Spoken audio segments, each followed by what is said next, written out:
Animatrix. Boa noite, Todos. Valdir. Esse é meu apelido no mestrado, né? Na aula. Deixa eu só colocar também aqui o pra ti. Bom, gente, boa noite a todos, a todas e a todas, né? Estamos aí juntos mais uma vez nesse segundo dia de encontro. Não vou me estender, porque já nos familiarizamos, nos conhecemos semana passada.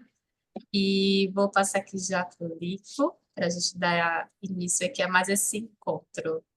Obrigada, Lico. Valeu, Jamile. Moriô, galera. Beleza? Terça-feira, 25 de março do ano de 2025, né?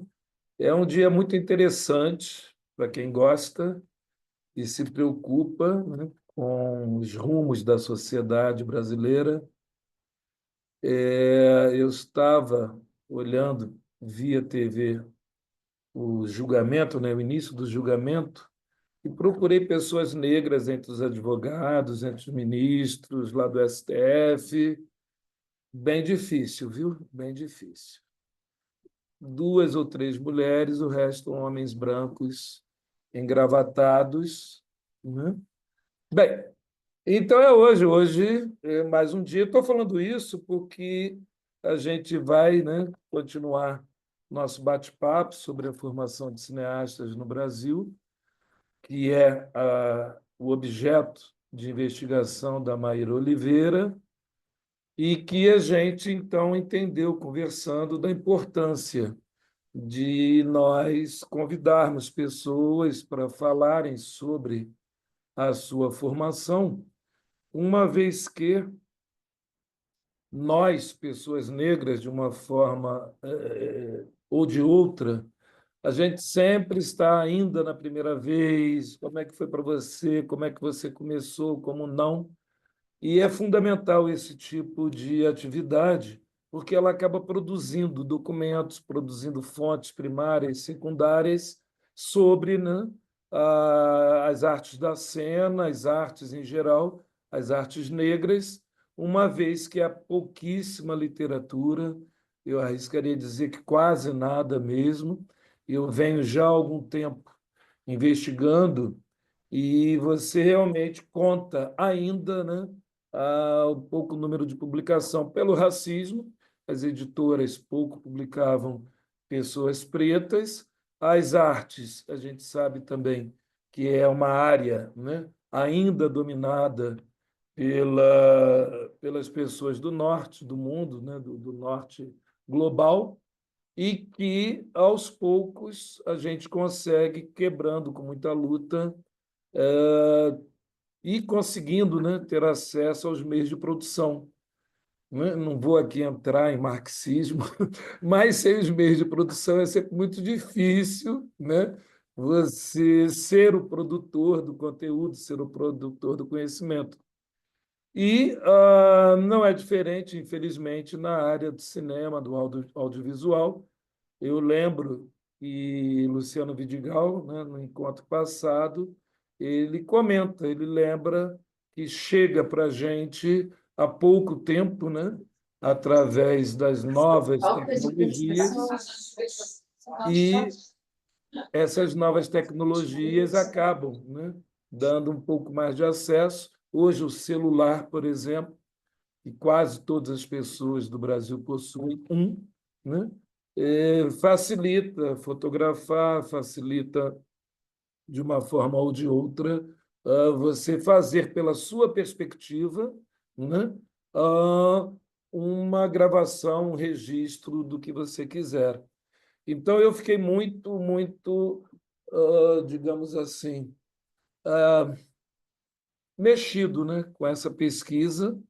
A gente conversou, como a gente falou na semana passada, e gerou, né, esse curso de extensão, que eu estou muito feliz de vocês estarem acompanhando e que vai para a Maíra mais à frente, né, preencher essa pergunta, né, como é que é essa formação de cineastas no Brasil, esse recorte em especial da pessoa preta, da mulher preta, como é isto. Então, Maíra hoje vai dar esse panorama, né? É fundamental o estado da arte, o panorama no Brasil, quando a gente fala o que é teatro negro no Brasil, como foi, veio de quando começa isso, Grande Otelo, Abdias, de onde vem, né? Então, o cinema, a mesma coisa, principalmente o cinema, principalmente o audiovisual, que requer, né, de uma forma ou de outra, um investimento em equipamento e formação. Então é isso. Hoje, Maíra vai falar, vai dar, né, esse panorama fundamental para a gente entender esse curso de extensão e a continuidade dele. Então, Maíra, eu passo para você e espero que as pessoas participem, discutam, conversem e tenham várias dúvidas, né? Que a gente precisa de perguntas o tempo todo, respostas, perguntas, para que a gente consiga ter material mais à frente para aqueles que virão depois de nós. Maíra Oliveira, é contigo. Pega a bola. Eu amo o entusiasmo do meu orientador, gente. Eu sou apaixonada. Próxima vez eu venho com violão, viu? Boa noite, primeiro. Boa noite a todas as pessoas. Pedir para Jamile fazer só um favor de tirar da tela a nossa, que aí a gente consegue se ver um pouquinho maior. Obrigada. Feliz de ver vocês aqui de novo pelo nosso segundo encontro, né? A gente vai até maio, vai ter vários momentos de troca. A gente teve uma abertura super legal, né, com um cineasta Luciano Vidigal, do Vidigal, nascido e criado no Rio de Janeiro, periferia.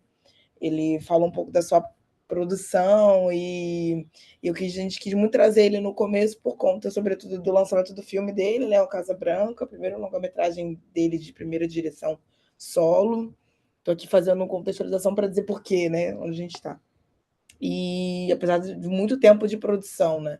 Ele falou do tempo, de dificuldade, né, para botar esse filme no ar.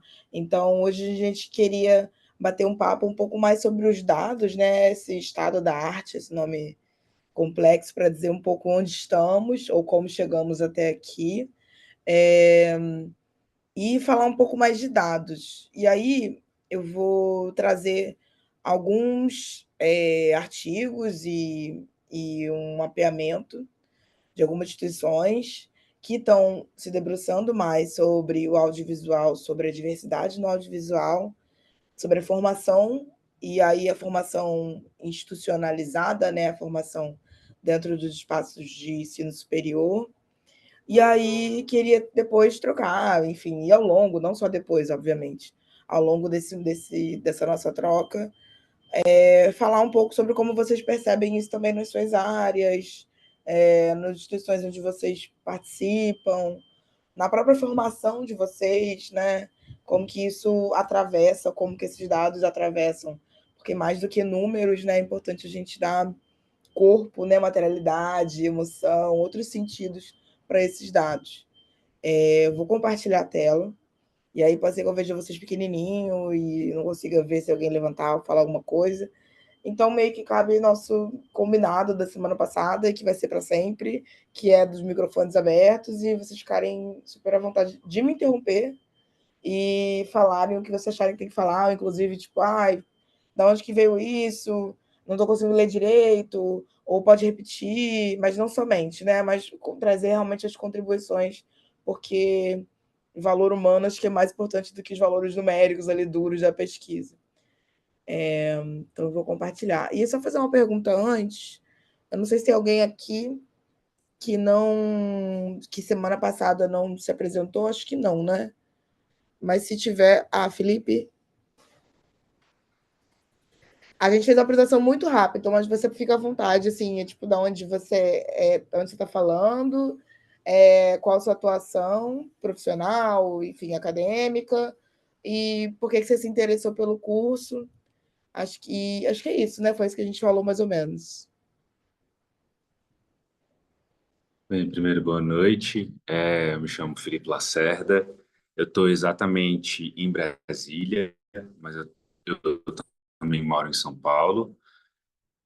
Eu sou mestrando no Célia Helena, sou ator, e na tese que eu estou ali desenvolvendo e quase terminando, se é que vou terminar um dia, esbarra muito sobre a dramaturgia cênica, a censura e o cerceamento. Então tem tudo a ver, ainda que eu ainda vá te perguntar algo mais em paralelo à minha tese, né? Mas eu acho que tem tudo a ver a entender como que o cinema negro sofre ou se reinventa ou resiste a um cerceamento cultural. Então eu, na verdade, estou aqui para aprender, assim, para ouvir e para trocar nessa relação da tese do mestrado. Legal, bem-vindo, Felipe. Legal a gente ver, né, que tem várias pessoas de várias áreas e também, ao mesmo tempo, se tangenciando, então quer dizer que vai ser produtivo para todo mundo. E, por favor, fica convite aí, não fiquem quietos, não, viu, Felipe? Vou compartilhar a tela aqui, deixa eu só me desenrolar com com a tecnologia, com a minha tela pequena.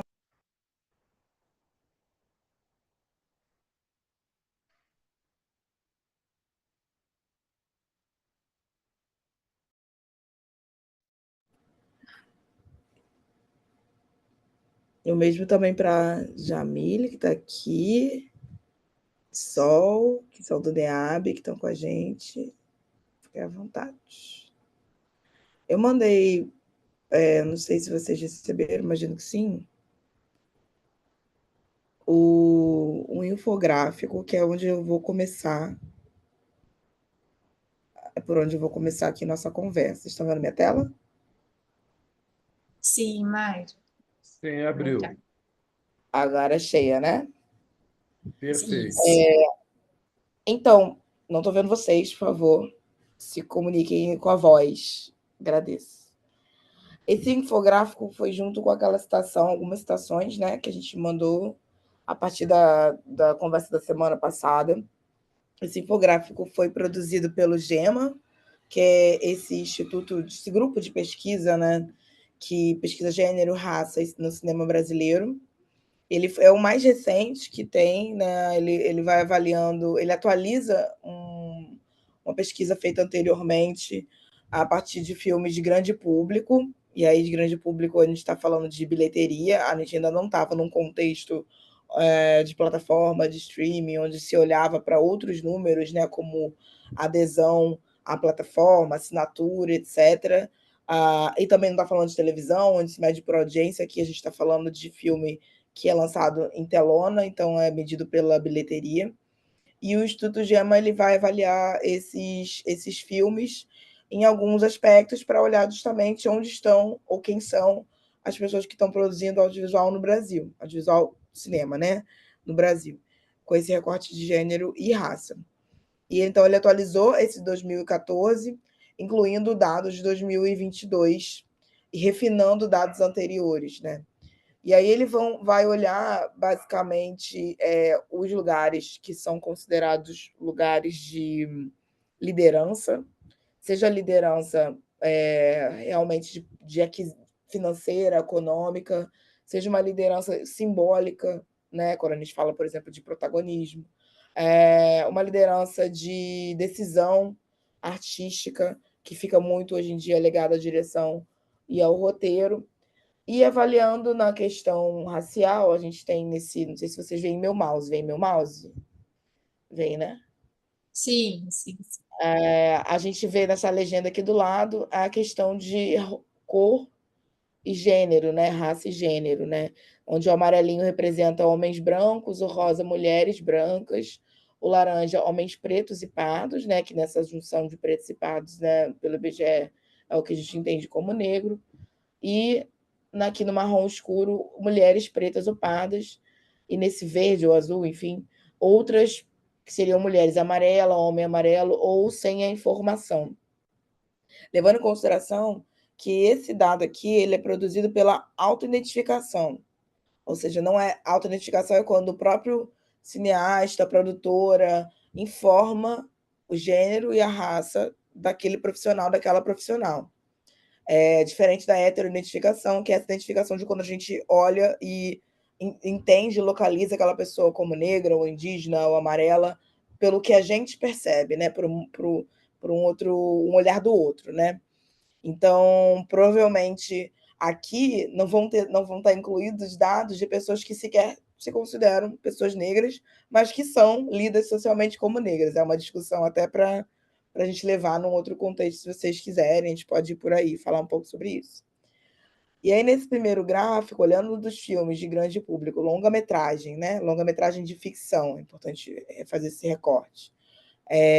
Ou seja, filmes com mais de 1 hora, que não se baseiam, podem ser baseados em fatos reais, mas que fabulam o real, né? De 95 até 2022, a grande maioria, né, a gente não é muita novidade, foi dirigido por homens negros, homens brancos, e com alguma participação ali ao longo dos anos, né, de mulheres brancas e alguma participação de outros, ou seja, que não era possível identificar. Nos últimos anos, a gente viu uma presença um pouco maior, né, de homens pretos ou pardos. Então, olhando para a direção, essa presença massiva, né, de homens brancos no lugar de direção.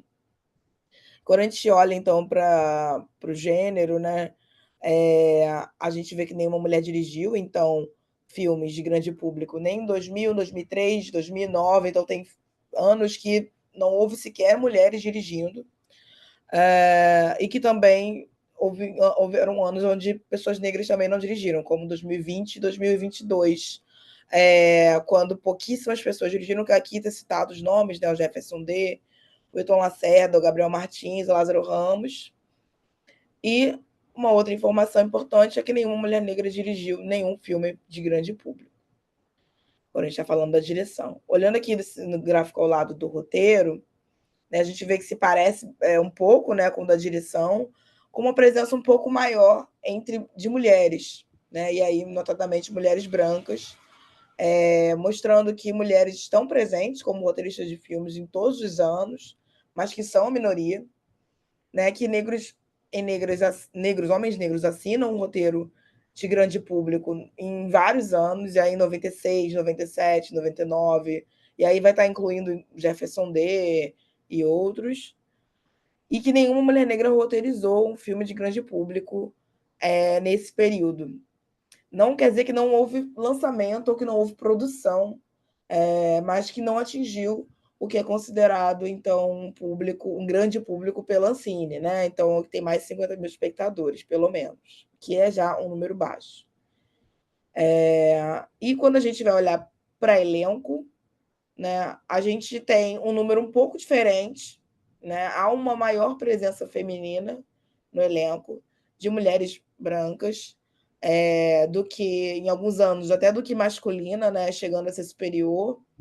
Né? Há uma presença assim de pessoas negras, né, como protagonistas, ainda que ínfima comparada, né, à população brasileira, né? Quando a gente fala de representatividade, a gente está falando de equiparidade também simbólica, imagética, né, com a população brasileira, e a gente percebe que isso não aconteceu em nenhum dos anos, apesar do país ser o segundo país mais negro, né, fora de África, o país mais negro fora de África, o segundo país mais negro no mundo, só perdendo em população para a Nigéria.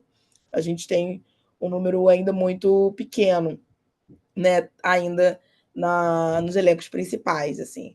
O ano de 2022 parece que foi aquele de maior equilíbrio de gênero e raça dos integrantes principais, assim, comparado. Então, houve uma crescente. Em 2022 é um marco para maior presença nas telas, né? Mas isso não se reflete atrás das câmeras, ou seja, nos poderes de decisão, ainda que simbolicamente a gente realmente esteja se vendo mais nos filmes de grande bilheteria, né? De maior presença.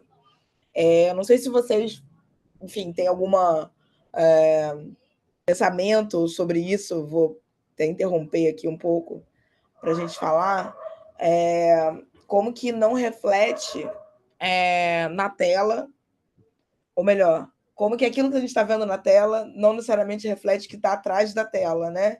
A gente vê um momento de protagonismo, vê um momento de presença, as personagens femininas do audiovisual brasileiro são emblemáticas, quando a gente está falando do recorte de gênero, mas elas não escrevem, elas não dirigem, e esse dado aqui, esse infográfico está omitindo, mas também tem dados de produção, e elas também não produzem, né, quando a gente está falando de mulheres. E apesar de a gente ter um aumento aí nos últimos anos, de 95 a 2022, de pessoas negras na frente das telas, é como se elas também não dirigissem, é como se também não escrevessem e também não produzissem. Não sei se vocês ouvem ou já escutaram muito essa discussão, preto está na moda, né? E essa presença ali de colorida, né, no audiovisual, inclusive nas novelas. A gente está atualmente num momento quase histórico na TV Globo. Os 3 horários de novelas, os protagonistas são negros, mulheres negras.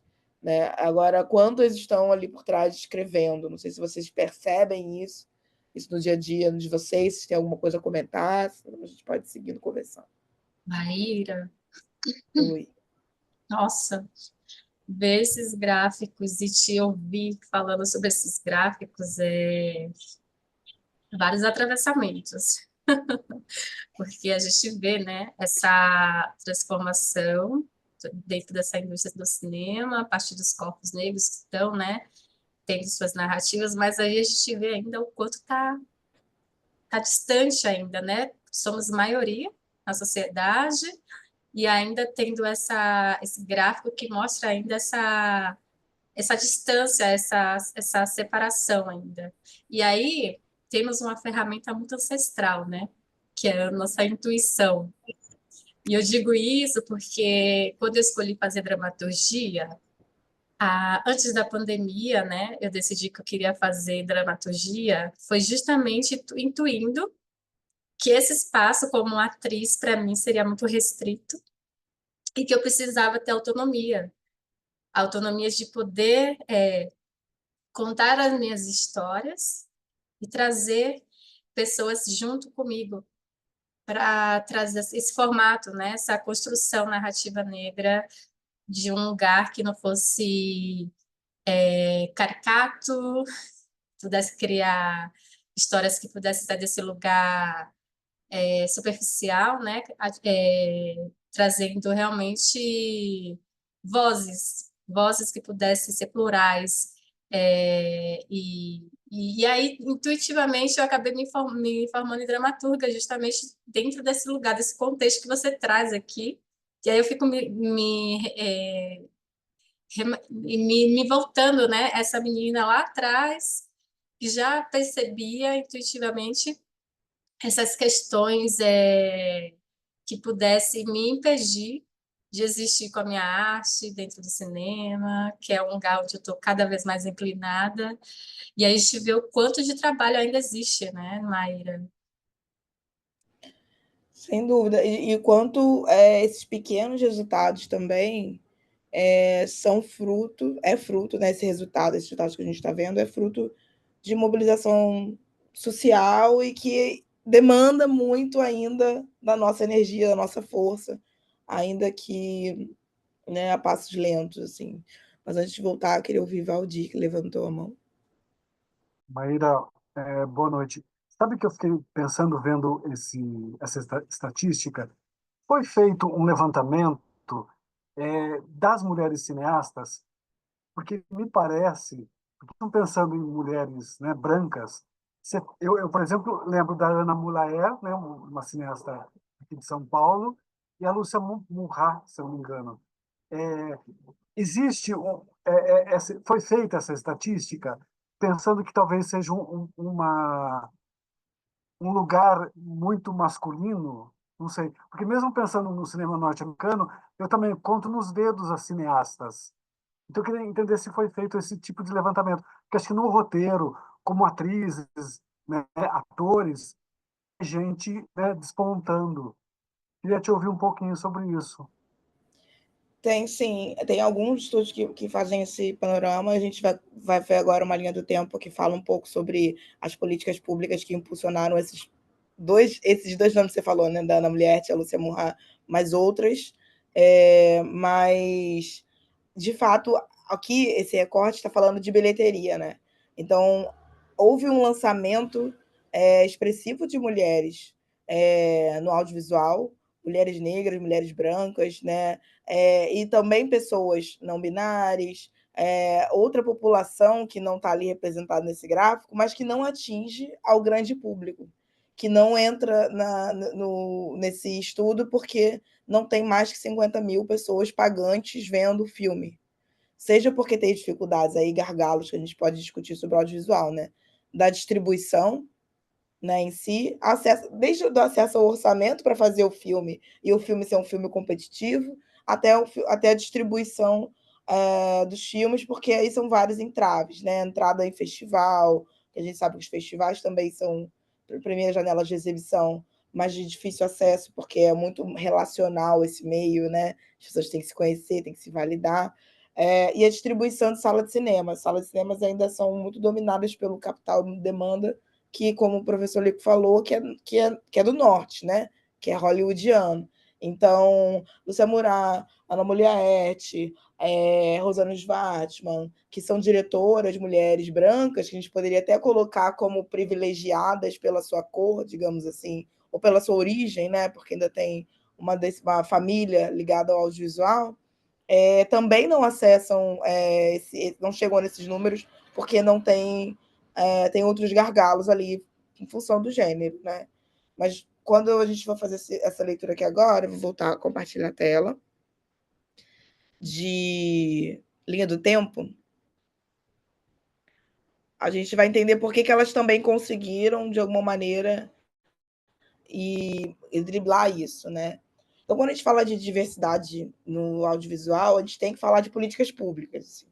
Esses pequenos avanços que a gente viu aqui, né, essa mudança nos últimos anos, tanto do protagonismo quanto de direção, roteiro, foi em função de mobilização dos movimentos sociais, de articulação de organizações, ONGs, empresas, coletivos, e, obviamente, quando encontrado, escuta no poder público. Né? Então, se a gente for olhar, né, obviamente que o cinema negro não nasce no ano 2000, mas se a gente for olhar como medidas que pudesse modificar o nosso cenário, quando a gente chega ali no ano 2000, pela articulação de alguns cineastas, como o Jefferson Day, que foi quem redigiu o Dogma Feijoada, que foi lançado no Festival Internacional de Curta-Metragem de São Paulo, algumas coisas começaram a ser postuladas, né, para todo mundo. Desde o que é o cinema negro, né? E aí ali se dizia que cinema negro é aquele que é dirigido, escrito e protagonizado por uma pessoa negra, e que, ademais, fala sobre o contexto, né, da pessoa negra, né? Fala sobre as suas subjetividades, no plural. Né? Então, o Dogma Feijoada vem para postular isso de uma maneira um pouco mais sistematizada do que já vinha sendo produzido anos antes, um pouco próximo, né, ali em 2001, também em Recife, durante o Festival de Cinema de Recife, tem essa reivindicação pela diversidade racial na produção do audiovisual, por ativistas de lá. Em 2010, a gente não está falando estritamente, né, de cultura, de cinema, mas houve um marco, que é algo que muito se quer esquecer ao longo do tempo, mas que é importante a gente pontuar aqui como importante para o cinema também, que é o Estatuto da Igualdade Racial, que foi em 2010, e ele tem a reflexão sobre as cotas, ele fala um pouco da importância, né, disso também no audiovisual. Nessa redação inicial, sugeria cota para elenco na televisão e no cinema, do Paulo Paim. Isso não ficou até o final, né, da redação, ao teu texto final, mas a ideia ali, a semente, estava plantada no Estatuto, e o Estatuto é um instrumento importante quando a gente vai pleitear, inclusive no fomento e tudo mais, segue sendo. Um pouco depois, é o primeiro edital afirmativo do Ministério da Cultura, né, em 2012, foi o edital curta afirmativo, que era para jovem, né, então era voltado para 18 a 19 anos, em termos de produção. E aí teve o objetivo de fomentar 6 curtas-metragens, temática livre. Então foi a primeira vez no Brasil que a gente teve um curta voltado, né, exclusivamente. Obviamente, isso gerou uma certa revolta, né, como gera até hoje, na indústria do audiovisual. Primeiro edital para pessoas negras, né, cineastas negros, jovens cineastas negros. Em 2013, no ano seguinte, aí teve um primeiro edital para mulheres, né? E aí aqui vai entrar, porque a discussão já estava muito forte, né? Essas cineastas, né, que o Valdir mencionou e outras vinham pleiteando, né, entendendo que também não havia uma equiparidade de gênero, né, assim como não há a equiparidade racial, e pleiteou então esse edital. O edital Carmen Santos foi o primeiro edital para mulheres, e ele selecionou 10 curtas-metragens e 6 médias-metragens, que tinham algumas temáticas específicas, levando em consideração ainda mulheres que estavam no ambiente urbano e no ambiente rural, né? Esses são alguns marcos importantes. Em 2014, é quando a gente tem o segundo edital curto afirmativo, com o protagonista, e aí ele tem uma mudança, né, para afro-brasileiro, mas seguia sendo, né, para pessoas negras. E ele teve um aumento, né, ampliou em comparação ao anterior, que eram apenas 6 curtas, e eram apenas para a juventude, tirou a questão de idade e aumentou para 21 curtas-metragens, que tivesse uma abordagem livre, e 13, né, em média, que tivesse um conteúdo endereçado para a cultura de matriz africana. Com isso, a gente tem também, né, um aumento de produção que falasse sobre, falasse com e a partir de, né, pessoas negras. Porque é muito comum também a gente ver no acesso as pessoas não necessariamente estarem preocupadas em se retratar, né? Afinal de contas, a gente, né, vive aí anos, né, de epistemicídio, né, de morte simbólica, né, da nossa imagem, da nossa presença no mundo. Então não é difícil a gente encontrar cineastas negros ou negras retratando um outro contexto que não seu próprio, né? Vista aí Odilon Lopes e outros cineastas que a gente pode citar. O próprio Cajado Filho, que foi o primeiro roteirista negro que a gente tem registro, também são cineastas que não retratavam, né, a realidade negra. E aí, com esses primeiros editais, primeiras movimentações, digamos assim, políticas, o GEMA, que é esse grupo de estudo que eu mencionei logo no primeiro slide, que é ligado à UERJ, ele começa a captar, então, esses dados inéditos sobre as desigualdades de raça e gênero, né, no cinema brasileiro. E aí, nesse primeiro dado, a gente tem esse gráfico aqui que já mostrava, né, a baixíssima presença, né, de pessoas negras na produção no audiovisual, e aqui olhando para elenco, né, nesse primeiro relatório do GEMA. Foi o primeiro também momento que a Ancine promoveu um encontro, né, um evento que pensasse diversidades, né, que foi justamente junto com o GEMA, esse grupo de pesquisa. Então, foi a primeira vez que a Ancine, em 2014, veja bem, começou a falar sobre diversidade no Brasil. Não coincidentemente, é o ano de nascimento e fundação da APAN, que é a Associação de Profissionais do Audiovisual Negro, que nasce com cineastas que estavam ali no Sudeste, no Nordeste, Rio, São Paulo, Salvador, né, e Recife, incluindo Jefferson Davis, Viviane Ferreira, Janaína Oliveira e outras pessoas que a gente pode mencionar, e Tatiana Carvalho, que é a atual presidente. É uma instituição que vai fomentar, valorizar e divulgar a realização de audiovisual protagonizada por pessoas negras. E em 2015 também é quando a gente tem o primeiro anuário estatístico do cinema brasileiro, que aí vai incluir pela primeira vez esses dados, né, de diversidade. E é importante, pensando em termos de registro, como que isso demora, né, a estar dentro da Agência de Regulamentação Nacional de Cinema, né?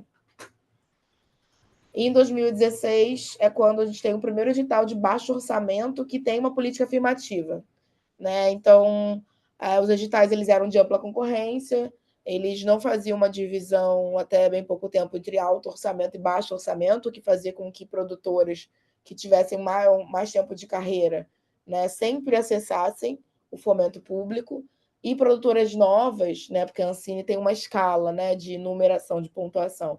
Produtoras de pontuação menor, né, que é aquela que acabou de abrir, ou que ainda não tem um longa-metragem em circuito comercial, por exemplo, não conseguiam disputar um orçamento. Então, há uma divisão entre orçamentos, né? E cria-se os editais de baixo orçamento, e nesses editais de baixo orçamento se inclui, né, a política afirmativa que está prevista lá no Estatuto da Igualdade Racial. Né? E aí contemplou 3 projetos de cineastas negros pela primeira vez. E a gente volta a ter uma segunda edição do edital Carmen Santos, agora com uma amostra. E nessa amostra, justamente filmes como o filme da Ana Mulher são exibidos no CBB, e a gente começa uma discussão junto dessa amostra da Carmen Santos sobre a participação de mulheres no audiovisual.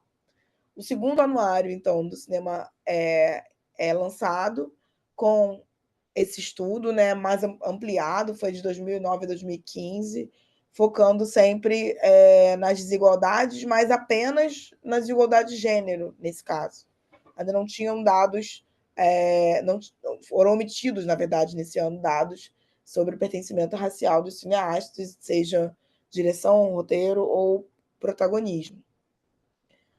A modalidade, aí em 2017, a gente tem a modalidade Carmen Santos edital de curta-metragem, né? Então, com recorte também de gênero. A gente foi formada, né? A Comissão de Gênero, Raça e Diversidade na Ancine, só em 2017. Foi criada pela Débora Ivanov, que é uma pessoa super importante nessa articulação que fala sobre desigualdades e tudo mais. A gente vai ver alguns dados que ela também ajudou a produzir. No mesmo ano, foi um ano bem interessante, né? Sobretudo para a luta da igualdade de gênero no audiovisual, né? Porque a gente teve o Seminário Internacional de Mulheres no Audiovisual, que debateu justamente a participação feminina no setor.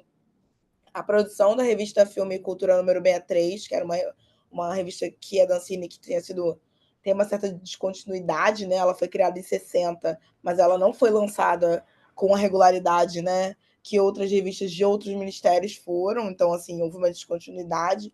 Aí, o lançamento dela fala pela primeira vez sobre a igualdade de mulheres. O GEMA é consultado pela Ancine para justamente atualizar esses dados, né, de raça e gênero e ajudar na elaboração da metodologia para um primeiro relatório oficial da Ancine sobre o audiovisual.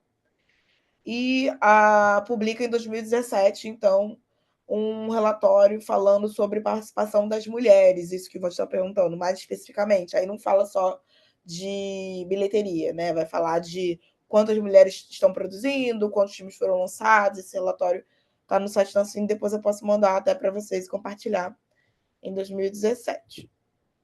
E ainda a gente foi numa crescente, né, de discussões, enfim, até o governo anterior ao atual, mas foi numa crescente de discussões importantes sobre a participação, né, pela diversidade, a participação e inclusão no audiovisual. Em 2018 tem, então, a aprovação no grupo de trabalho do Conselho Superior de Cinema, que é uma resolução que torna as ações afirmativas do setor parte da agenda governamental.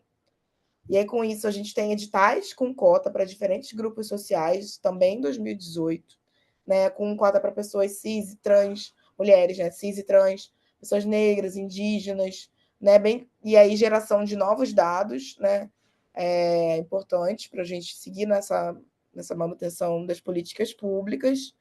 A publicação da revista Filme e Cultura em 64, aí vai falando especificamente sobre cinemas negros, né, uma revista que tinha sido interrompida, né, no governo Bolsonaro, e ela vai ser interrompida no governo Bolsonaro, ela só volta em 2023. E a gente tem o primeiro estudo da Ancine, que averigua raça e gênero, em 2018 também, falando sobre filmes que foram lançados em sala de exibição. Aí a gente chega no governo Bolsonaro, que a gente sabe que não só extinguiu o Ministério da Cultura, como também entregou, né, a Ancine para os seus aliados, né, que são, em boa parte, até hoje lá, e com isso a extinção de uma série de políticas que até então vinham sendo implementadas, como, sobretudo, esse levantamento de dados, né, sobre a produção audiovisual brasileira, assim, e a presença de mulheres, a presença das pessoas negras, a presença das pessoas indígenas, mas, como toda ação, há a sua reação, né? E aí se funda Mais Mulheres de Liderança Audiovisual Brasileiro, que é uma rede colaborativa, que tem como fundadores, né, a ex-presidenta da Ancine, justamente, que foi saída, né, nessa gestão Bolsonaro. Junto, né, se fortalece outras instituições, a própria PAN, e os sindicatos de classe também se fortalecem no sentido de se aquilombar, né, de se fortalecer coletivamente em função de um governo que atacava abertamente a cultura, porque ele decreta, né, o governo Bolsonaro decretou em 2019 o encerramento da participação de canais de participação da sociedade civil. Então, era o fim da Comissão de Gênero e Raça, Diversidade da Ancine, que tinha sido criada há pouco tempo, né? Se mudava a forma de participação da sociedade nas decisões da própria Ancine, né? Mas em 2019, dados que tinham sido levantados anteriormente ainda foram lançados por iniciativa, por pressão, né, social, porque afinal de contas os dados tinham sido levantados. Muito encabeçado pelo Mais Mulheres, né? Então saiu um relatório sobre a participação feminina na produção audiovisual brasileira, mas, novamente, sem dados sobre pessoas negras, pessoas indígenas, porque ainda que a gente esteja falando de mulheres, um grupo que é minoritário em político, a gente tá falando de mulheres brancas, né?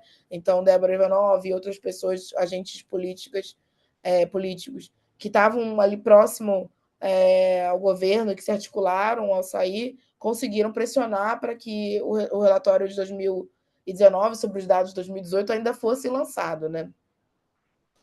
Em 2022, a gente vê um dos longas-metragens de baixo orçamento afirmativo, né, dos 3, sendo lançado e sendo um dos possíveis concorrentes ao Oscar, né, o Marte 1, que ganhou diversos prêmios dentro do Brasil. Assim, ele foi um dos 3, porque daquele edital que eu falei anteriormente, né, edital de baixo orçamento afirmativo, que designava 1 milhão para cada filme fazer isso. Para audiovisual é um orçamento não apenas baixo, mas baixíssimo, na verdade. Parece um valor alto, mas não é, assim. Para vocês terem uma noção, o Ainda Estou Aqui, ele movimentou em torno de 45 milhões. E sem contar a campanha do Oscar, a campanha de distribuição e de circulação e imprensa e tudo mais. Então, o Marte 1, que foi o possível candidato anterior ao Ainda Estou Aqui, ele foi feito com 1 milhão, né? Do governo. E ainda uma captação privada que também não superou muito isso. Isso foi em 2022. E em 2022 também, a Ancine lança o anuário com indicadores de participação de mulheres no cinema de 2013 e 2021. Ou seja, novamente, deixando negripado aqui, né, a pressão política, ainda que de mulheres, mas de mulheres brancas, para que esses dados nunca deixassem de ser produzidos durante a gestão Bolsonaro, e a divulgação desses dados já demonstra, né, uma divisão aí política que a gente tem entre pessoas negras e brancas, né? Então, a Ancine lança os dados sobre a participação de mulheres, mesmo que sob a gestão do governo Bolsonaro. Em 2023, já sobre o governo Lula, a gente tem o Ministério da Cultura sendo restabelecido, né? E uma primeira chamada pública, que é o edital Ruth de Souza, para longas-metragens brasileiros produzidos exclusivamente para mulheres cis e trans negras ou indígenas. E aí houve ainda uma mudança importante, que era uma cota regional, né? A gente sabe que a produção ela se concentra no Sudeste, então, quando a gente fala de uma verdadeira democratização, um edital nacional ele demanda uma divisão, né, de recursos regionais também, geográfico também. A revista Filme e Cultura volta a ser publicada numa nova edição, e aí discutindo mais profundamente as ações afirmativas. Obviamente, sob o novo governo, né, a gente começa a ter um fôlego ali para poder voltar a falar de cultura e discutir, pleitear aquilo que a gente precisa.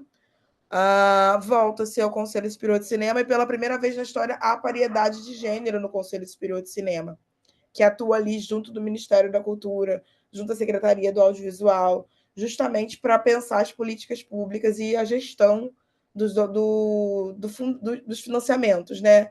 E, inclusive, sobre a divisão regional, né? Que é uma discussão que até os mais progressistas são um pouco contrários, assim, né? Quando a gente fala de dividir a fatia do bolo igualmente entre o Brasil, mesmo os progressistas sendo do Sudeste, são contrários a isso, porque eles entendem isso como descontinuidade. E aí, no ano passado, foi sancionada a lei de cota de tela, que já havia, né? Na verdade, ela estava para ser renovada, né? E foi ali esquecida durante esses anos. Essa cota de tela fala sobre a proporção de exibição de filmes brasileiros no cinema nacional, assim como a cota de tela na TV paga, na TV aberta, né? A importância da cota de tela no cinema, que é justamente para que a gente possa competir minimamente aí com grandes produtoras, né? Hollywood, etc. E também para que as distribuidoras entendam, né? Salas de cinemas, os operadores de salas de cinema entendam da importância de se exibir cinema nacional. No estado do Rio também há uma cota de tela que é inclusive superior à cota de tela nacional, ou seja, aumenta um pouco o percentual comparado ao nacional. E são iniciativas que podem se ter em diversas esferas, né? Municipal também. E aí, depois, se alguém tiver informações sobre os estados de vocês, aqui tem no Brasil todo, seria legal ouvir. E o GEMA Retoma atualiza o seu relatório, e a gente tem dados recentes que são esses que eu mostrei logo no primeiro slide, né? Que não muda muito o contexto, mas que a gente começa a ver nomes despontando com grande bilheteria, como o Gabriel Martins, que eu mencionei, que dirigiu Marte 1, e o Lázaro Ramos, que fez sua primeira direção com Medida Provisória, que foi um dos filmes mais assistidos do ano de lançamento, né? 2023. Antes de continuar, queria ver vocês aqui, se tem alguma consideração, um comentário. Gabriel comentou que o curta dele foi aprovado, um dos curta dele foi aprovado na afirmativa, né? Da Vanessa Gouveia. E Vanessa Gouveia, que é a cineasta do Centro-Oeste, que também teve um longa-metragem aprovado no edital Ruth de Souza, que foi lançado assim que o Ministério da Cultura foi reaberto, né? Pensando em continuidade, né? Do cineasta, a gente não ter pontual ali, né? Um filme, sei lá, lançado nos anos 60, depois um outro 2000, depois a gente fala sobre continuidade, né? Só se fica bom na arte fazendo arte, e a gente só consegue competitividade com outros audiovisuais fazendo, né? Produzindo.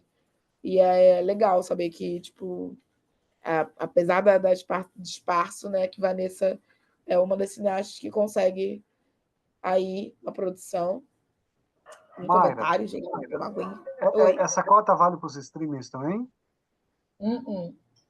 Não? Aí é uma outra discussão que está, inclusive, é a pauta prioritária da Secretaria do Audiovisual, atualmente, que quem está à frente é a Joelma Pires, que é uma mulher negra, né? Que é uma pasta que está lá no Ministério da Margarete Menezes, Ministério da Cultura.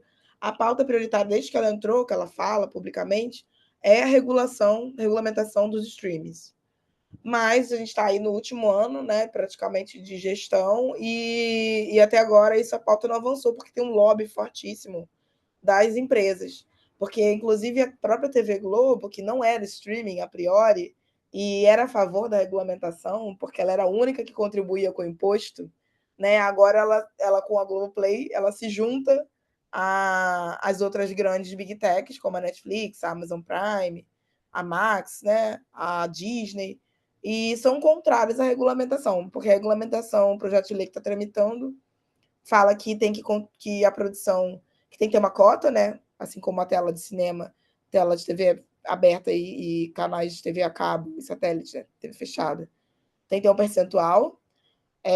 Mais do que ter um percentual, o lucro da plataforma tem que reverter para o Condecine, que é esse imposto que depois vai gerar, né, fomento pelo fundo setorial do audiovisual, e também prevê uma maior participação na produção. Então, não apenas no protagonismo, mas também em números de profissionais por trás da tela, né? em termos de cota regional, cota racial, gênero, sexualidades, enfim. Então, há uma discussão aí enorme, porque eles também não querem divulgar os dados deles, assim, sobre o público que eles têm acesso aqui no Brasil.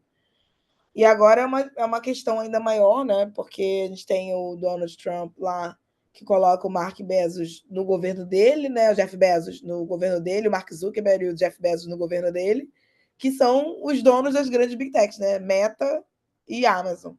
E ao estarem lá, eles pressionam mundialmente para que as políticas, na verdade, de diversidade e inclusão retrocedam, né? Que haja um recrudescimento. E essas empresas que atuam no Brasil já demitiram boa parte dos seus executivos que estavam voltados diretamente à diversidade e inclusão, esse departamento que chama DEI, né? DI, Departamento de Diversidade, Equidade e Inclusão.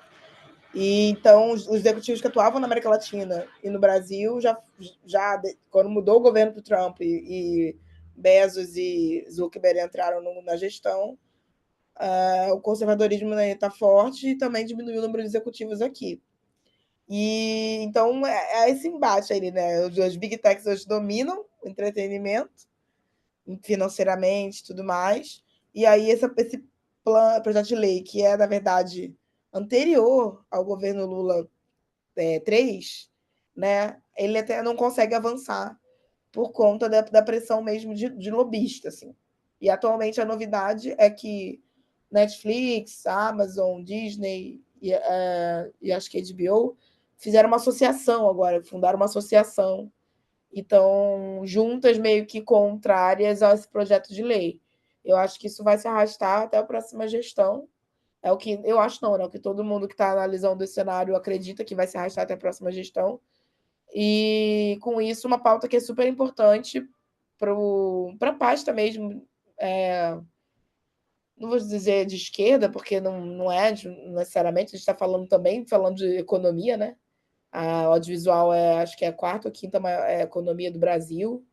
Hoje, né, o dinheiro que entra, R$ 1 que entra, né, no cinema, reveste 3 vezes, que é menos do que na agricultura, né? Então é muito também a economia não é uma pauta só de esquerda quando a gente fala de cultura, né? Não preciso falar isso para vocês, são todos artistas, pesquisadores acadêmicos da área, sabem tão bem quanto eu. Então é dinheiro também que se perde, né? A gente não está falando só de ter mais pretos, mais mulheres na tela, né? E no streaming, mas também de uma disputa econômica. Mas o projeto de lei está aí tramitando. Acho que uma das autoras, acho que é a Jandira Fegali e o Caleiro, Marcelo Caleiro, que são ambos daqui do Rio de Janeiro. Aí, por que eu trouxe, quis trazer, né, essa questão do panorama de meio que um histórico, né, de como chegamos, alguns marcos e tudo mais. Vou depois compartilhar esse slide aí com vocês, aí, se vocês tiverem interesse para pesquisa de vocês também, mas não é nada de difícil acesso, tá, né, na internet. Porque não é difícil imaginar que um dos problemas, né, dessa pontinha do iceberg que a gente viu aqui é a formação, né? A formação de profissionais do cinema em todas as suas áreas, a formação racial, o letramento racial, né, em todas as áreas, e a oferta de cursos, a oferta de faculdade. A gente está falando não só de cursos, né, ligados a instituições, cursos acadêmicos, mas também cursos livres, a não democratização do conhecimento quando a gente está falando de audiovisual, né, que é, na verdade, um dos maiores interesses como roteirista e professora, que mobilizou, né, inclusive a criação, como o professor Leico falou, desse nosso curso de extensão aqui. E aí eu fui buscando, né, e até muito inspirada no que o Luciano falou, de como foi a sua própria formação, né, um homem que não fez faculdade de cinema, né, mas que se formou, né, junto com Nós do Morro, e que depois se volta, né, academicamente quando pessoas vão até o Nós do Morro olhar para o Nós do Morro como objeto e começam a mudar esse olhar, deixar de olhar como objeto, mas de olhar no lugar de produtores de conhecimento.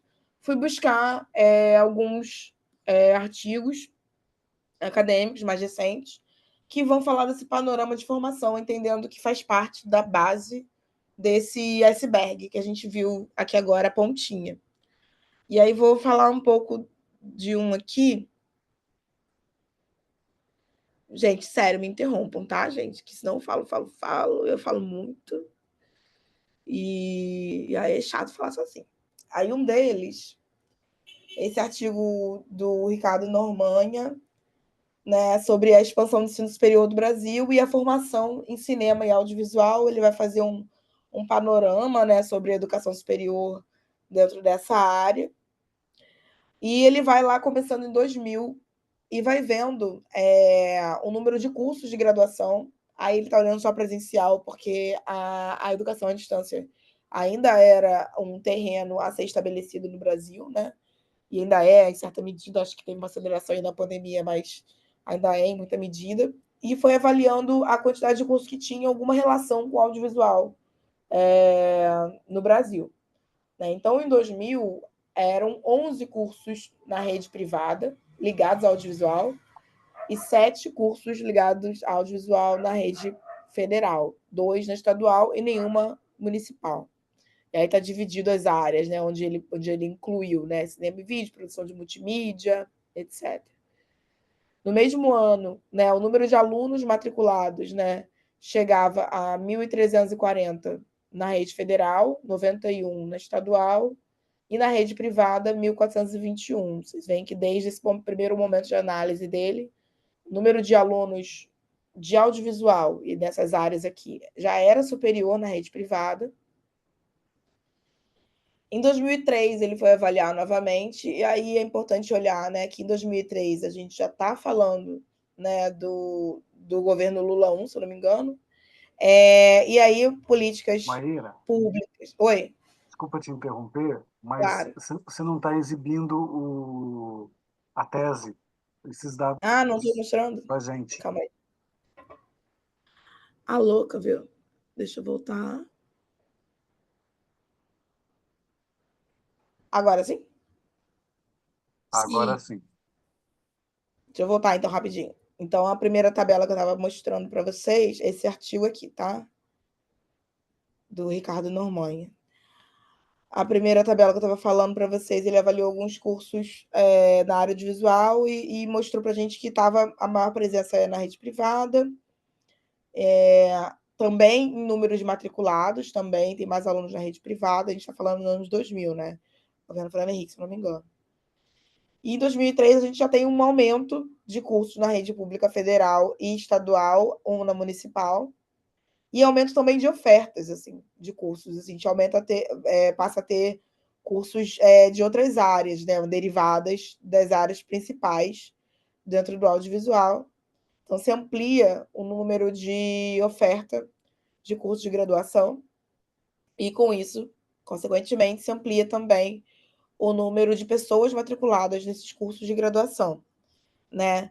Ainda com um número superior, assim, infinitamente superior, na rede privada.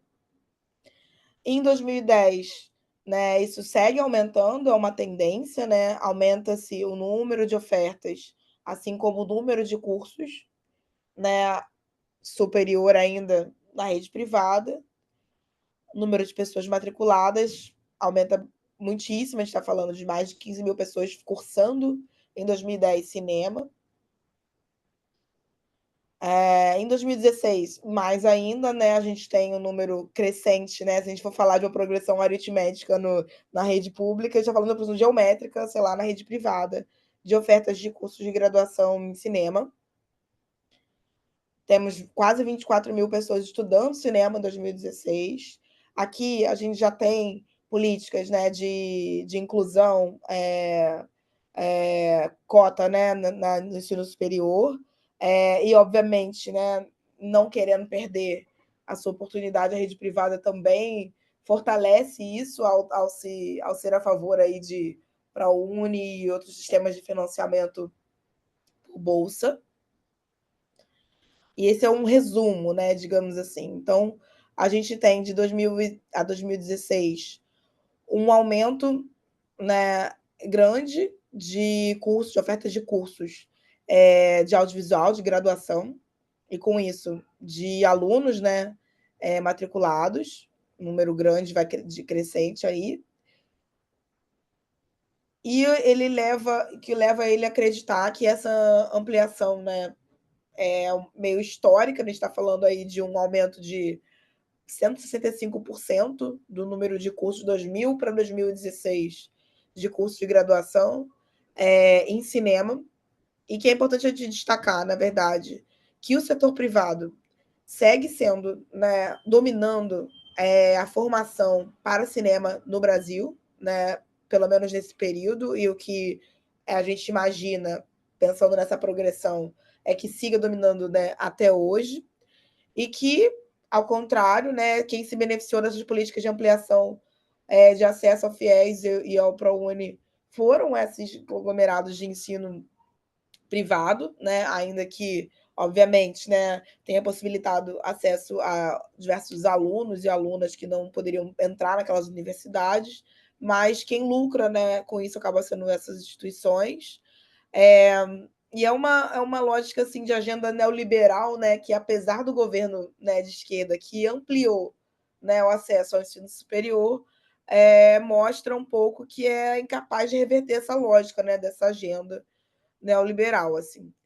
E que acho que o que gira em torno desse ato, né, do cinema, do ensino de cinema e audiovisual e o mercado, faz parte da gente pensar mais profundamente sobre a indústria cinematográfica brasileira e como ela está ligada à formação de cinema, né? Como que a gente precisa ainda reverter esse quadro aqui, onde a gente está falando de alunos matriculados majoritariamente no ensino privado, né? Então, quem acessa, ainda que tenha FIES, ainda que tenha o ProUni, quem acessa a essa formação dita institucional, né? Ainda que a gente possa discutir muito que a formação do artista não deve ser só por aí, é uma questão ainda para se levar em consideração como um fator de desigualdade, né? E recentemente também o Forcine, que é o Fórum Brasileiro de Ensino de Cinema e Audiovisual, que é uma sociedade sem fins lucrativos, que vai reunir esse corpo aqui de pessoas para pensar justamente a formação do cineasta, fez uma primeira etapa de mapeamento sobre as diversidades, levando em consideração, obviamente, aquele cenário onde a gente tem a maioria dos matriculados em audiovisual dentro do ensino privado, né? E a gente sabe quem são as pessoas que acessam o ensino privado. Foi feito um mapeamento, então, de como se dá a diversidade dentro dos cursos de cinema. Essa primeira etapa. A segunda etapa que está em desenvolvimento é desde 2019, se eu não me engano, né, porque as duas começaram meio junto, e inclusive pode ser respondida por vocês através lá do site do Forcine, sobre como é a diversidade discente, né, e outras iniciativas que não estão dentro da instituição de ensino superior, das instituições de ensino superior. Então, essa primeira etapa mostrou que desses cursos, eles contabilizaram, são 169 cursos de cinema atualmente, sendo que responderam ao questionário em torno de 35%, 40% desses cursos responderam. E desses cursos, metade deles estão no Sudeste, né? Quase 20% no Sul, né? E no Nordeste, Centro-Oeste e Norte, menos de 2% dos cursos estão lá, né? E aqui algumas citações de Ralma Ribeiro e de Malu Andrade, né, que falam, né, que se a gente tem uma concentração maior de escolas de cinema, de audiovisual e de comunicação no Sudeste, é óbvio, né, que está muito centralizado e que essas pessoas precisam, nós, no caso, se mudar de lugar, né, se desterritorializar, né, difícil palavra, sair do Norte, sair do Nordeste, ir para o Sudeste, para poder se formar em audiovisual. Né? Então, já é uma crise, se você pensar, né, que tem um deslocamento, que esse deslocamento gera num aumento populacional, que gera mais desigualdade, né, para fazer uma formação, ter acesso à formação em audiovisual. Né, que mesmo quando tem esse programa, política de ações afirmativas que recebe alunos indígenas, negros, estudantes todos os dias do Brasil, o impacto na diferença regional é enorme, né? Então, é ainda um aspecto negativo. Ao avaliar essas instituições, a gente vê que dessas instituições, 61% são universidades, né, e não faculdades ou outras formas de institutos de ensino, né? Então, o cinema é ofertado ainda majoritariamente na universidade. Os cursos, eles são de modalidade, as instituições são de modalidade híbrida, às vezes, né? Então, tem cursos de mais de uma modalidade, ou são centros universitários, ou são cursos livres, ou são institutos, né? Então, o cinema hoje ainda é um privilégio, não sei se é assim a palavra, mas quase que um monopólio das universidades, né? Quando a gente fala de formação de cinema. Que 48% dessas avaliadas aqui são públicas e 43% são particulares, sendo que a gente já viu no artigo anterior que, na verdade, isso está invertido quando a gente olha para a totalidade, né? Porque aqui ela está olhando só para quem respondeu o formulário da Forcine. E que esse corpo discente, dentro das instituições de cinema, tem, em média, né, a maioria delas tem até 20 professores, né, aí seguido de 10 professores, né, uma minoria ali que tem 41 professores ou mais, ou seja, uma maior diversidade de vozes, inclusive, nesse ensino, né? Isso aqui impacta no currículo, né? Impacta na oferta de disciplina, impacta na oferta da diversidade de visões sobre determinados assuntos, né? Então, a gente vê que a maioria das instituições tem, no máximo, 20 docentes. E que a composição desse corpo docente é ainda majoritariamente de homens cis, né? Então, não é falando de base de iceberg, de ponta de iceberg, que foi o que a gente viu no começo, né? Se aprende, né? Se a relação de aprendizagem, né, entre cineasta em formação e cineasta formado, que é aquele que a gente imagina que esteja lá ensinando, simbolicamente a gente está falando de se aprender diretamente com homens brancos, né? Que certamente impacta no conteúdo, né? E 40,3% são mulheres, sendo que 1% seriam outros. Esse outro, a gente está falando de mulheres trans, pessoas não binárias, né? Então, a diversidade do corpo docente de gênero e a diversidade racial também não é diferente da nossa pontinha de iceberg, né? Então, apenas 8,6% dos professores dessas instituições são pessoas negras, e 91,3% são pessoas não negras e não indígenas. O que a gente quer dizer com isso são pessoas brancas ou que não se identificam racialmente, né? Porque, assim como o dado anterior, aqui a gente está falando de autoidentificação, a gente não está falando de heteroidentificação, né? Então, as pesquisadoras que fizeram o levantamento desse mapeamento não tinham como verificar, né, se esse número poderia ser maior ou menor a partir da sua própria perspectiva. E a Tatiana Carvalho, que atualmente é a presidenta da APAN, nesse fórum que levou à formulação desse mapeamento, ela mencionou, né, que a gente tem uma tradição no Brasil de um pensamento sobre cinema e sobre cultura fílmica ainda muito centrado na ideia de um sujeito universal, isso, né, dizendo que é reflexo desse ensino, né? Que é branco, cisgênero, masculino e do norte global, predominantemente. Tudo isso tem esse desdobramento nas salas de aula, na nossa prática docente. Então, mas não só por isso, o ambiente acadêmico é um ambiente muito violento para as pessoas negras e todas as subjetividades que diferem dessa universalidade por conta desse parâmetro da cinefilia e da dimensão epistêmica e que está presente nas universidades. Não tem dados, assim, não encontrei ainda, né? Vou procurar e depois a gente compartilha, sobre quantos alunos ingressam na universidade de cinema, por exemplo, quantos deles são negros, né, ou negras, ou indígenas, ou amarelos, e quanto que de fato se formam. Porque isso aqui que a Tati traz, a Tatiana traz, sobre a violência dos espaços acadêmicos, né, a gente encontra isso em todos os outros cursos, mas isso certamente vai impactar na continuidade, né, e gerar uma evasão, assim como gera no ensino básico.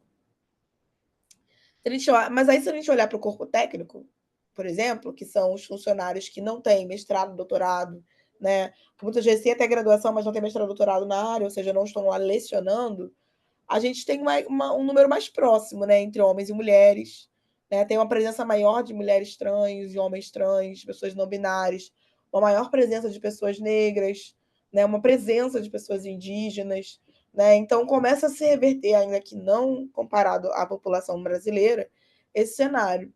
E isso é assim como é no ensino básico, né? Então, se você for olhar professora de educação infantil, eu falo no feminino não à toa, a professora de educação infantil é muito notadamente a mulher, é muito difícil ter um homem dando aula para a educação infantil, né? O que vai acontecendo ao longo da formação até chegar ao mestrado, doutorado, é que o corpo docente vai virando masculino, né? Virando cisgênero, homem, e vai também embranquecendo, né? Então, no corpo técnico, a presença acaba sendo maior. E se a gente for olhar para as disciplinas ministradas, pelo menos por uma mulher, a gente tem mulheres ensinando produção, argumento, roteiro, teoria, fotografia, montagem, direção, menos, né? A direção, que é um cargo ainda hoje visto como um espaço de poder, é uma presença feminina notadamente menor. E também na pós-produção, por exemplo, porque é uma área técnica, tecnológica, digamos assim, né? Que também é vista como um espaço não feminino, né? E no som ou na preservação, que são áreas mais técnicas, não tem mulheres ensinando sobre essas áreas, ou o número é bem menor. Quando a gente olha também para pessoas negras, na direção, 9% de professores de direção, professoras e professores são pessoas negras, né? E a maior presença acaba ficando na parte de produção, porque a parte de produção, dentro da cadeia do audiovisual, ainda é vista também, em muito aspecto, como braçal. Né? E aí, onde estão, então, as iniciativas que vão pensar a diversidade, né? E esse levantamento mostrou que tem pelo menos 20 coletivos, né, naquela época, e projetos com foco de formação em diversidade dentro do curso exterior, do curso superior. Então, curso de extensão mesmo, ligados à universidade, 38,9% estão fazendo estudos feministas, outras identidades de gênero, estudos étnico-raciais e acessibilidade. Então, ainda que não haja dentro da graduação, né, no ensino formal superior, uma preocupação, né, de presença de pessoas que não sejam da hegemonia, nos projetos de extensão há esse enfoque, né? Então, no fim das contas, né, esses dados vão mostrar para a gente, segundo a Tatiana Carvalho, que esses números falam de uma realidade terrível que a gente vivencia. E parece a ela e a mim também, que ao mesmo tempo que esses números apontam para uma coisa maior, que é a própria relação do cinema com o mundo. Mudar isso significa fazer com que coincida no ensino de cinema uma visão de um mundo que pressupõe o engajamento na direção das mudanças que a gente deseja para esse mundo que a gente vive. E aí vou interromper, porque até tem outras coisas para compartilhar, mas a gente vai ter momentos assim para isso, para ouvir vocês trocar. Agora que eu vi o Maíra, comentário, alguém fala para ela que ela não está vendo, que eles não estão vendo. e a gente aqui hipnotizado, escutando você, peço até desculpa, porque também não me atendeu o chat. Eu Eu vi pediria que as pessoas falassem, não só escrevessem no chat. Eu acho que é bacana, que é um pouco que a Maíra está propondo, né? isso. Claro que tem algumas pessoas que já falaram, mas se quiserem realmente falar. Oi, boa noite. Então, eu fiz cinema, né? E é meio impressionante porque eu estava pensando aqui, eu tive uma professora negra durante os 4 anos de curso, que inclusive é a coordenadora do meu curso, a Gisele Barreto. E eu estava lembrando que quando eu entrei, muita gente elogiava um professor de roteiro, professor negro, ele veio de Cuba, e ele foi tirado da faculdade porque houve uma mudança na legislação, o MEC mudou alguma coisa que impedia a contratação de professores que não fossem, não tivessem mestrado ou algum nível de educação formal que pudesse manter lá. Então, ele era especialista em roteiro, mas não era formado, não tinha formação, educação formal, né? Então ele não podia dar aula. Então um dos poucos professores negros que tinha na Estácio, ele foi demitido por causa da mudança da legislação.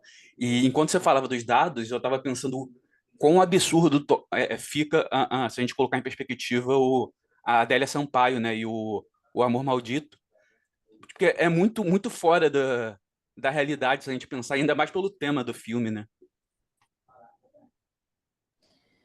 Não, é uma exceção da exceção, né? E você vê que a descontinuidade, né? Que é isso, até consegue, até tem iniciativas, né? A gente consegue mapear, não só no cinema negro brasileiro, mas no cinema negro norte-americano, cinema negro, né, da América Latina, consegue mapear a produção desde que o cinema existe. Mas a continuidade, dada a falta de política pública, assim, é gritante. Fora que ela estava num contexto, né, ditadura, uma série de questões, assim, os temas que ela trazia, né, eram passíveis da censura, né? Censurramento, assim. Mas eu imagino que você está falando do Elísio, Eu não, professor? eu não sei, eu não conheci ele, porque ele foi logo no ano anterior à minha entrada. Essa questão da não formação, né, para lecionar, a gente sabe que tem outros cursos, outras instituições que conseguem fazer o notório saber, ainda que eu não seja favorável, né, digamos assim, não sei se é assim a palavra, porque também não é tudo tão 880, mas o notório saber que possibilita que quem tem produção, né, naquela área possa lecionar para ensino superior, porque tem a experiência, né? Em áreas como, sei lá, agronomia, de formação superior, o notório saber funciona. É As que artes, você cria também um ciclo vicioso de você impedir a pessoa de entrar na faculdade, e aí ela tem dificuldade de entrar no mercado, e ela tendo dificuldade de entrar no mercado, ela tem dificuldade de ser professora, então você acaba impedindo de várias formas e vai bloqueando a cada ponto do caminho, né? total, concordo. Alguém Alguém mais? mais? Eu queria falar brevemente, também pela minha experiência daqui, assim, eu sou da primeira turma de cinema e audiovisual daqui da UFPA. E é bem assustador também ver esses dados, justamente porque eu acho que por muito tempo, eu acho que ainda somos, na verdade, o único curso de graduação aqui no norte do estado, do norte do país. Então é bem preocupante, assim, que ainda seja a única formação que a gente tem, e também em universidade pública. Eu acho que a gente tem também dar uma troca ainda nesse notório saber também com o pessoal da comunicação, tem muita gente da comunicação que acaba fazendo essa transição, que aqui cinema fica no Instituto de Artes, daí a gente tem essa troca com maior facilidade, só que é bem curioso, porque desde o início, eu acho que tive uma professora negra também, temáticas negras nunca foram pauta em nenhuma das nossas disciplinas, então impacta diretamente nessa nossa formação, assim, desde professores até as temáticas, filmes debatidos, enfim. Eu fui ter contato com cinema negro dentro da graduação, quando eu voltei para lá para fazer estágio, era coisa assim, mas nesse período de formação não houve. Então é bem assustador quanto a gente quanto vem desde desse sentido dessa formação até essas pessoas que estão sendo formadas hoje. Eu sei que hoje o corpo docente está bem mais diverso, enfim, e está conseguindo abrir para muitas outras pessoas e outras experiências também. Mas é isso, a formação, né, ainda continua vindo de um lugar que é centralizado, né? Então é realmente preocupante ver isso na prática.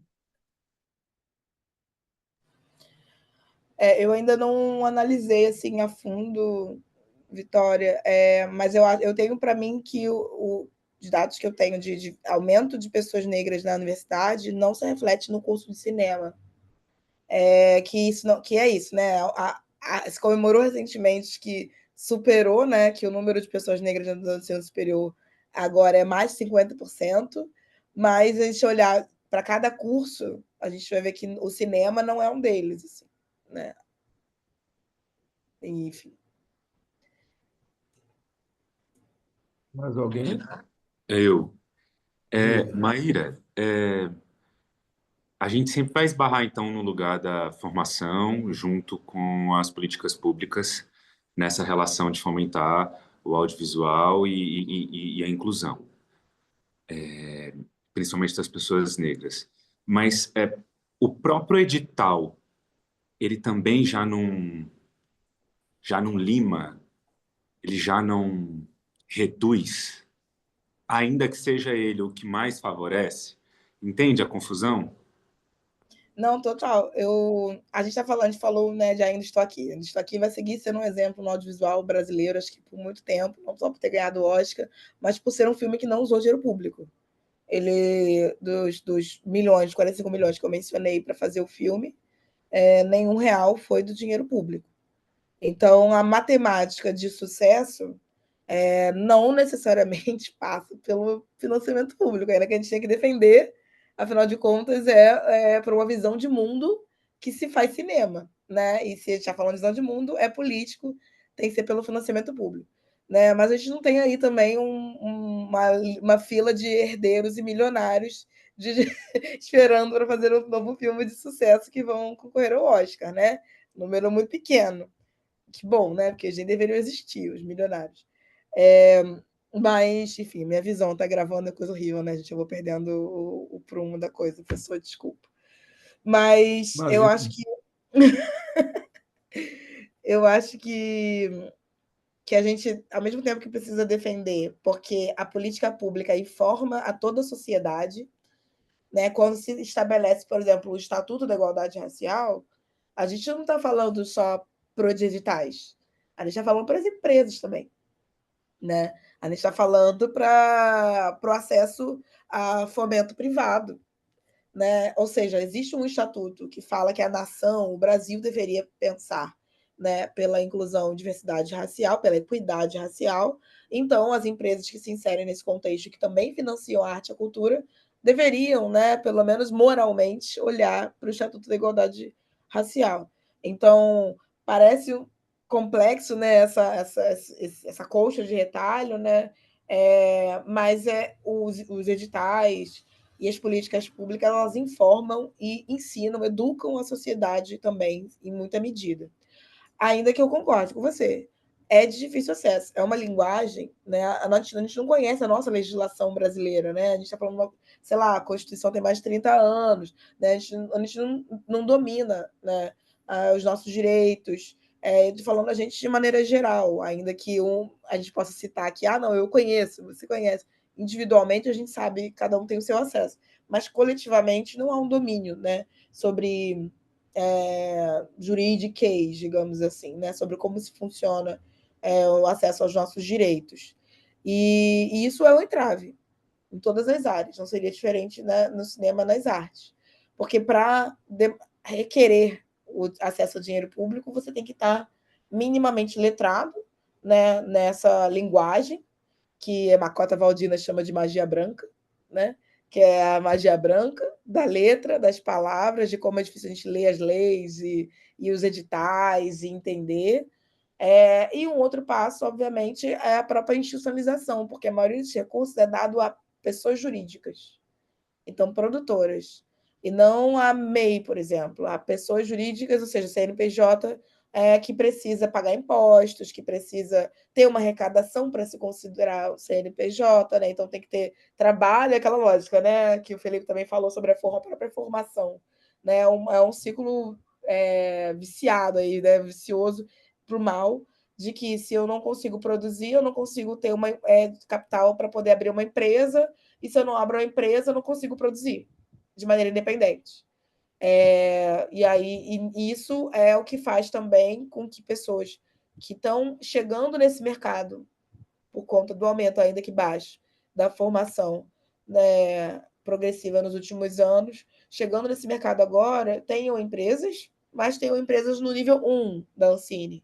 Então, elas vão competir para um orçamento muito menor do que, inclusive, esse que eu mencionei do Gabriel Martins, que era 1 milhão, né? Vai competir por um orçamento de 50 mil para fazer um curta-metragem. Aí esse curta-metragem ele vai circular onde? No festival, mas ele vai para o cinema? Difícil, porque cinema não exibe curta-metragem. E aí, se exibisse curta-metragem, qual a bilheteria que esse curta-metragem faria? Daria para pagar o próximo curta-metragem? Daria para fundar um banco Itaú e fazer um longa-metragem de sucesso? Então, assim, a lógica econômica, ela é difícil mesmo, assim. É por isso que é importante ter diversas formas de aporte, assim, e outras instituições que vão propiciando, né, que os cineastas consigam fazer. Então, assim, inclusive a própria PAN, a Associação de Profissionais do Audiovisual Negro, vem tentando a busca pela internacionalização, porque existem organizações fora do país, internacionais, que aportam dinheiro direto para artistas negros do sul global. E aí, mas aí é uma outra questão, né, que é a questão do domínio do inglês, de outros domínios, né, que a gente pode, enfim, discutir também. Mas eu super concordo. Você vê que o assunto que você vai falando, vai me dando corda, eu vou falando demais. A gente está chegando a 8h30, né? E eu estou muito feliz, Maíra, do teu panorama. Eu acho que ele nos ajuda, né, na sequência aqui desse curso de extensão para chegarmos à ideia da formação.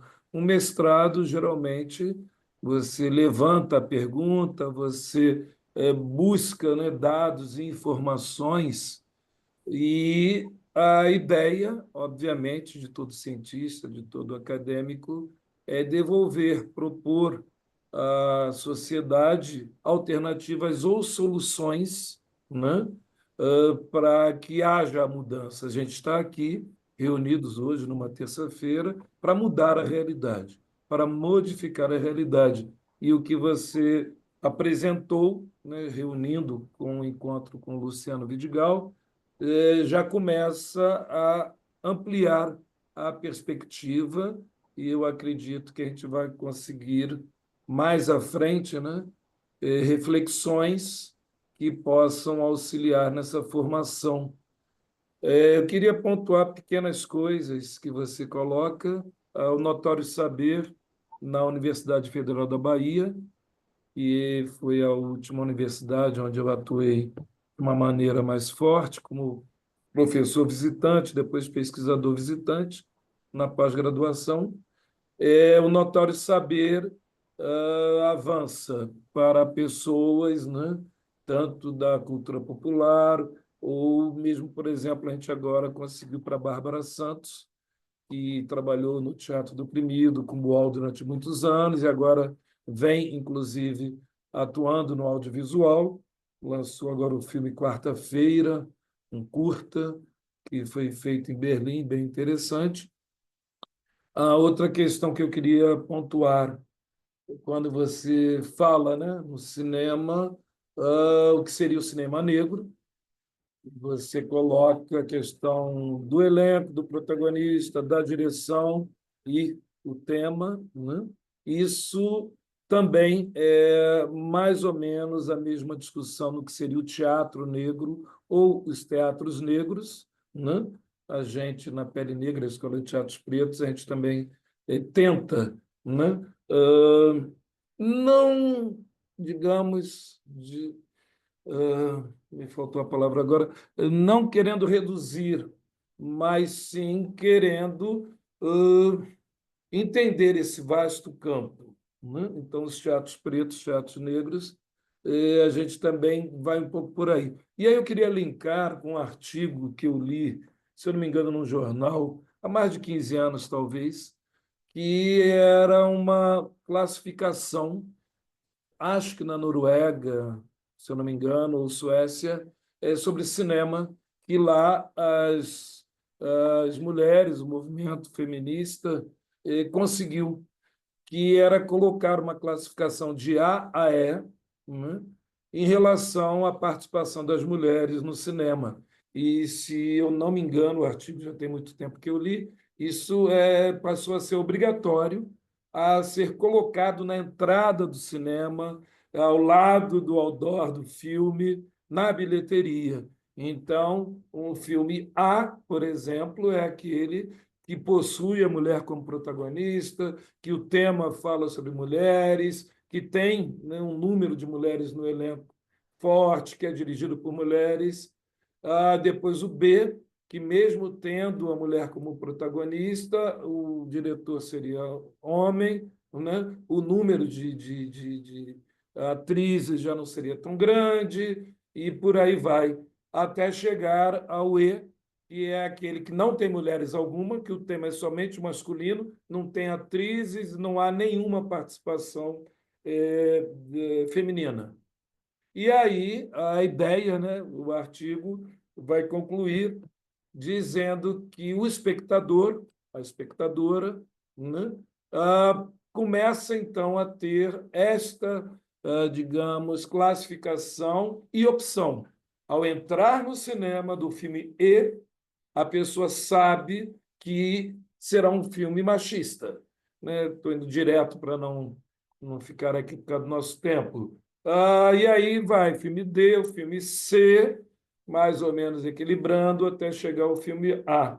Eu gosto de citar esse artigo porque no teatro negro eu faço um pouco essa transposição, né? Mas também faço para a diversidade como um todo. Então, essas classificações, né, não só etária, mas também em relação à qualidade, participação, tema, entre outras coisas. Queria também, outra anotação que eu fiz nesse teu panorama, logo no início, você vai falar da teledramaturgia, né, que no momento 3 novelas têm protagonistas pretas.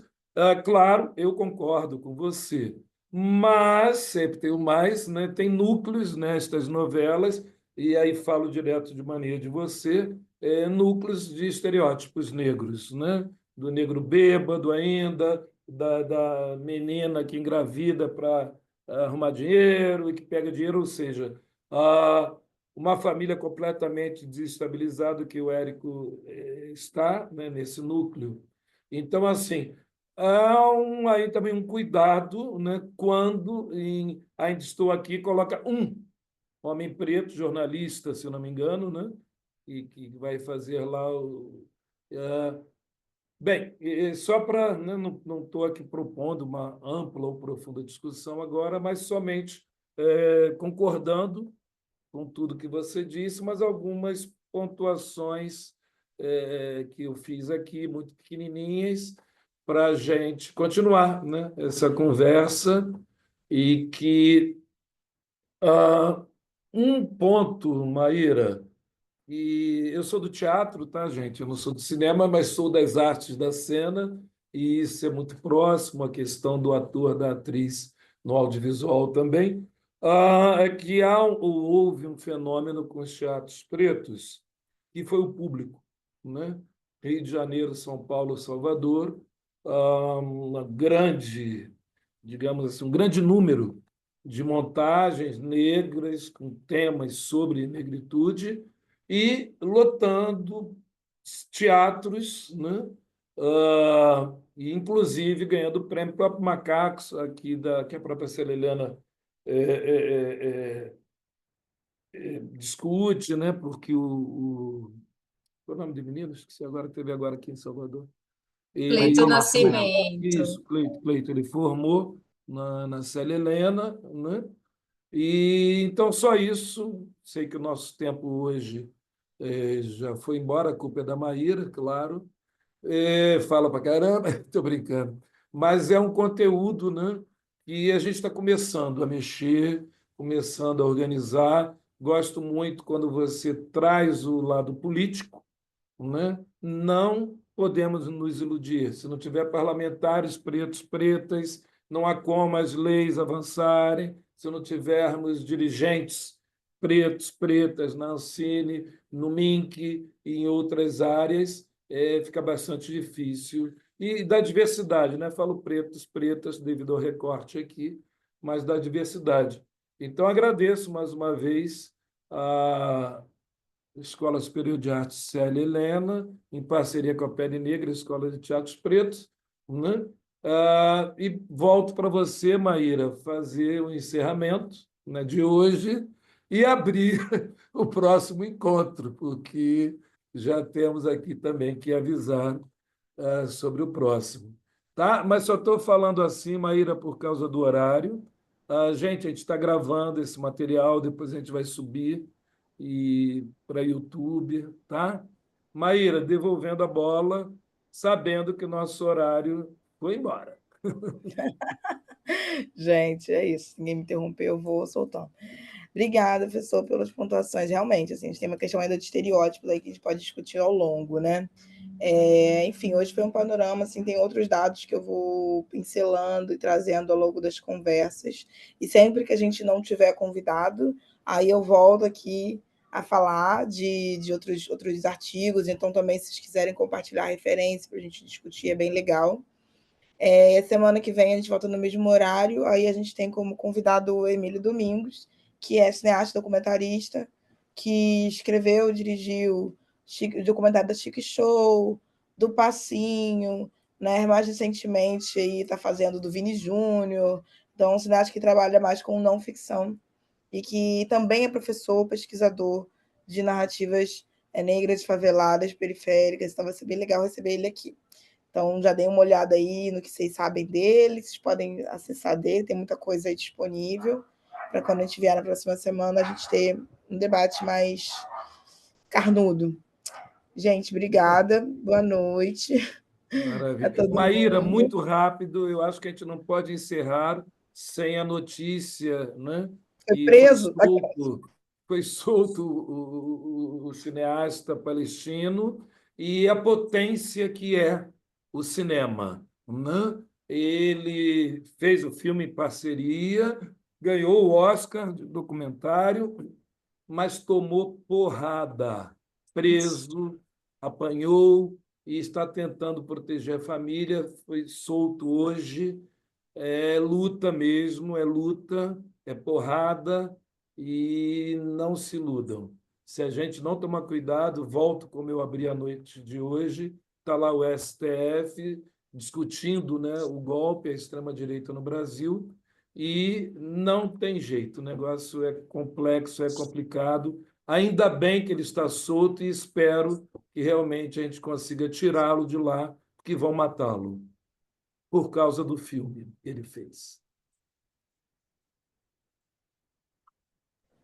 É isso. Obrigada, gente. Jamile, quer dar recados? Só agradecer, gente. Maíra, muitíssimo obrigada, Lico e a todos que estão aqui, a Sol, a Antônia. E até a próxima, então, gente. Até a próxima semana, tá bom? Até mais. Tchau, tchau. Tchau.